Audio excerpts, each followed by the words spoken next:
আসসালামু আলাইকুম বন্ধুরা, আশা করি সবাই অনেক অনেক ভালো আছেন।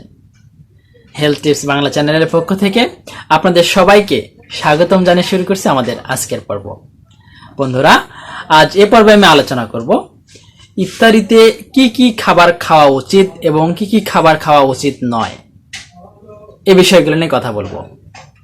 দেখুন, আমরা যখন রোজা থাকি, সারাদিন ক্লান্তির শেষে যখন আমরা ইফতারিতে বসি, তো এই সময়টায় এমন কিছু খাবার আমাদের খাওয়া উচিত যেগুলো আমাদের শরীরের জন্য অবশ্যই উপকারী, এবং যেগুলো উপকারী নয় সেগুলো অবশ্যই বর্জন করা উচিত। তো আমরা সবাই জানি যে আমরা ইফতারিতে বিশেষ করে আমাদের ভাজা পোড়া সব থেকে আমরা বেশি পছন্দ করি, কারণ এগুলো হচ্ছে মুখরোচক খাবার। আর এ সারিতেই রয়েছে বিভিন্ন ধরনের বেগুনি, পেঁয়াজু সহ আরো নানান খাবার। তো আমি প্রথমেই যেটা বলবো যে আপনারা পারতপক্ষে চেষ্টা করুন এগুলোকে অ্যাভয়েড করার জন্য। তার কারণ এগুলো ডুবন্ত তেলে ভাজা হয়, আর ডুবন্ত তেলে ভাজা যে সমস্ত খাবার বা যে সমস্ত বড়া, পেঁয়াজু, এগুলো অবশ্যই আমাদের শরীরের জন্য ক্ষতিকর হবে। তো প্রথমে আমি বলবো যে আপনারা এগুলো অ্যাভয়েড করার চেষ্টা করুন। তাহলে এখন আপনি বলতে পারেন আমরা খাবোটা কি? হ্যাঁ, আসুন এবার সেগুলো শুনি। তো যেহেতু আমাদের শরীর সারাদিন না খেয়ে থাকার কারণে কি হয় যে শরীরে একটি পানির চাহিদা, প্রচন্ড তৃষ্ণা লাগে, আর এর দরুন অনেকেই অতিরিক্ত মাত্রায় আমরা পানি খেয়ে ফেলি। তো এটা অবশ্যই মাত্রা অতিরিক্ত একেবারে একসঙ্গে খাওয়াটা উচিত হবে না। হ্যাঁ, আপনি খাবেন, অল্প অল্প করে খান। একবারে বেশি করে খেলে আপনার কি হবে, কিডনিতে গিয়ে চাপ পড়ে যাবে, অতিরিক্ত প্রেশার পড়ে যাবে। সেক্ষেত্রে আমি বলবো যে আপনি বিভিন্ন ধরনের শরবত খেতে পারেন। হ্যাঁ, তবে চিনিটা অ্যাভয়েড করার চেষ্টা করবেন। সেক্ষেত্রে আপনি আখের শরবত বা গুড়ের শরবত খেতে পারেন। হ্যাঁ, বিভিন্ন ধরনের দুধ এবং দুগ্ধ জাতীয় খাবার যেগুলো আছে এগুলো খেতে পারেন। লেবুর শরবত খেতে পারেন। হ্যাঁ, এই জাতীয়।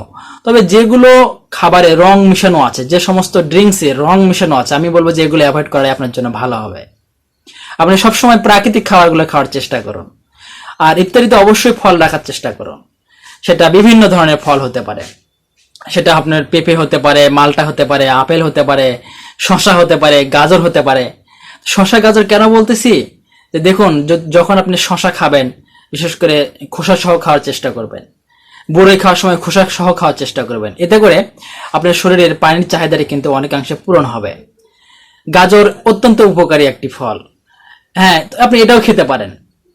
এছাড়া আরো অন্যান্য যে সমস্ত ফল আছে আপনারা এগুলো খেতে পারেন।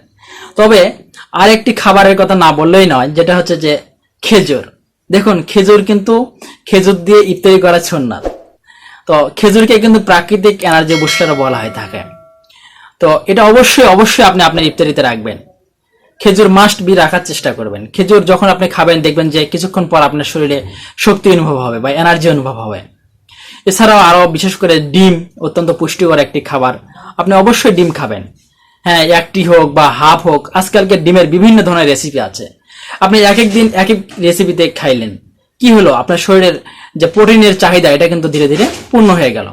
মাংস একেবারে বেশি না খেয়ে আপনি 2 থেকে 3 টুকরো করে মাংস খেতে পারেন, অতিরিক্ত না খেয়ে। তো এটা করে যে আপনার শরীরের যে চাহিদা এটা কিন্তু পূরণ হয়ে যাবে।